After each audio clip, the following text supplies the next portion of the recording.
Welcome to Arshit institute. ఒక మంచి నోటిఫికేషన్తో, ఒక మంచి విషయంతో మీ ముందుకు రావడం అనేది జరిగింది. యాక్చువల్‌గా మన స్టూడెంట్స్ మరియు బయట స్టూడెంట్స్ చాలామంది ఈ యొక్క కానిస్టేబుల్ యొక్క ప్రిలిమ్స్ కంప్లీట్ చేసుకొని, ఈవెంట్స్ కూడా కంప్లీట్ చేసుకొని, ఇప్పుడు మెయిన్స్‌కి ప్రిపేర్ అవుతున్నారు. ఆ మెయిన్స్‌కి ప్రిపేర్ అయ్యేటువంటి ఈ స్టూడెంట్స్‌లో ఆల్రెడీ మన దగ్గర ఒక 2 బ్యాచ్‌లు రన్ అవుతున్నాయి. ప్రెజెంట్ 2 బ్యాచ్‌లు రన్ అవుతున్నాయి. అయితే మనకేంటంటే, మనకు అనేక మంది కాల్ చేసి సార్ ఎలా ప్రిపేర్ అవ్వాలి? ఏంటి? అట్లా సంబంధించినటువంటి డౌట్స్ అన్నీ క్లారిఫై చేసుకుంటున్నారు. ఓన్లీ ఎగ్జామ్స్ బ్యాచ్ కూడా జరుగుతుంది. ఓన్లీ ఎగ్జామ్స్ బ్యాచ్ కొంతమంది వస్తున్నారు. రెగ్యులర్ బ్యాచ్‌కి కొంతమంది రావడం అనేది జరుగుతుంది. అయితే వీటన్నిటిని కూడా దృష్టిలో పెట్టుకొని, మనం ఇంకా ఈ వచ్చేటువంటి ఫ్లోటింగ్‌ని దృష్టిలో పెట్టుకొని కమింగ్ మండే వచ్చే సోమవారం మరలా నూతన బ్యాచ్ అనేది ప్రారంభించడం అనేది జరుగుతుంది. New batch.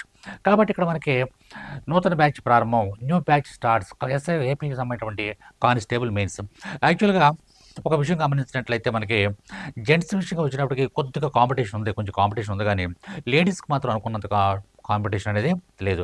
ఇప్పటి కనుక ఎవరైతే కష్టపడి చదువుతారో, ఆల్రెడీ మీరు ఒక 2 స్టెప్పులు ఇప్పుడు మనకి స్టేజ్ 1, స్టేజ్ 2 దాటేశారు. ప్రిలిమ్స్ కంప్లీట్ చేసేసారు. ఈవెంట్స్‌లో కూడా క్వాలిఫై అయ్యారు.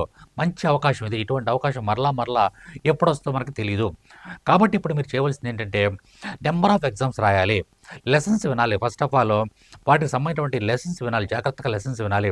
అర్థమెటిక్, రీజనింగ్ వాటికి సంబంధించినటువంటిది, అలాగే ఇంగ్లీషు, నెక్స్ట్ జీఎస్ పార్ట్‌కి సంబంధించినటువంటిది ప్రతి లెసన్‌ని చాలా క్షుణ్ణంగా వినాలి. ఒకప్పుడులా లేదండి పేపరు. ఒకప్పుడు కానిస్టేబుల్ పేపర్ అంటే ఈజీగా ఉండేది. ఇప్పుడు స్టాండర్డ్ అనేది చాలా దారుణంగా పెరిగిపోయింది. చాలా స్టాండర్డ్‌గా ఇస్తున్నాడు పేపరు. కాబట్టి మనం తక్కువ అంచనా ఎయొద్దు. మీరు పేపర్‌ని తక్కువ అంచనా ఎయొద్దు. ఏదో కానిస్టేబుల్ పేపర్ కదా తక్కువగా ఉంటది అని అనుకోవద్దు. చాలా స్టాండర్డ్ ఉంటుంది పేపర్‌లో. కాబట్టి డెప్త్‌గా ప్రిపేర్ అవ్వండి ఫస్ట్ ఆఫ్ ఆల్. రెండోది నంబర్ ఆఫ్ ఎగ్జామ్స్ రాయండి. ఆ రాసే ఎగ్జామ్స్ కూడా మార్కెట్‌లో ఏది పడితే దొరికితే అది ఏదో పుస్తకం కొనేసి దాంట్లో ఉన్నటువంటి మాక్ టెస్ట్‌లు రాయడం కాదు. వాళ్ళు బ్లూ ప్రింట్ మనకి ఆ సిలబస్ ప్రకారం ఉన్నటువంటి బ్లూ ప్రింట్ ఫాలో అవుతున్నారా లేదా క్వెషన్ పేపర్‌లో?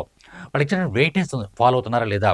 అనే విషయాన్ని గమనించి ఎవరైతే మోడల్ పేపర్ తయారు చేస్తారో, ఆ మోడల్ పేపర్‌ని మాత్రమే మీరు శ్రద్ధగా చేయండి. ప్రిపేర్ అవ్వండి. ఎందుకంటే దాంట్లో ఏ సిలబస్‌కి ఎంతంత ఇప్పుడు మనకి అర్థమెటిక్ ఎలాగా, రీజనింగ్ ఎలాగా, ప్యూర్ మ్యాథ్స్ ఏ విధంగా ఉంటుంది, జీఎస్‌కి ఎన్ని మార్కులు ఇవ్వాలి, ఇంగ్లీష్‌కి ఎన్ని మార్కులు ఉంటుంది, మళ్ళా ఇంగ్లీష్‌లో కూడా ఏ పార్ట్‌ల నుంచి ఇస్తారు, ఏ విధంగా ఇస్తున్నారు, ప్రీవియస్ పేపర్స్ ఏ విధంగా ఉన్నాయి, వీటన్నిటిని కూడా దృష్టిలో పెట్టుకొని ఒక బ్లూ ప్రింట్ ప్రకారం ఎవరైతే మోడల్ పేపర్ తయారు చేస్తారో అది మనకి అథెంటిక్ మోడల్ పేపర్. కాబట్టి అంత స్టాండర్డ్‌గా మన హర్షిత్ ఇన్స్టిట్యూట్‌లో మనం తయారు చేస్తున్నాం మోడల్ పేపర్స్. అదేవిధంగా మన హర్షిత్ ఇన్స్టిట్యూట్‌లో మనం రెగ్యులర్‌గా క్లాసెస్ అనేవి నిర్వహించుకుంటున్నాం. అలాగే డైలీ టెస్ట్‌లని, వీక్లీ టెస్ట్‌లని, గ్రాండ్ టెస్ట్‌లని నిర్వహించుకోవడం అనేది జరుగుతుంది. కాబట్టి తప్పనిసరిగా వచ్చేటువంటి ఎవరైతే ఇప్పటివరకు కోచింగ్ సెంటర్‌లో జాయిన్ అవ్వలేదో వాళ్ళు తప్పనిసరిగా వచ్చేటటువంటి సోమవారం, మండే కొత్త బ్యాచ్ అనేది స్టార్ట్ అవుతుంది. తప్పనిసరిగా జాయిన్ అవ్వడానికి ప్రయత్నం చేయండి. ఖచ్చితంగా విజేతలుగా నిలవండి. Thank you very much.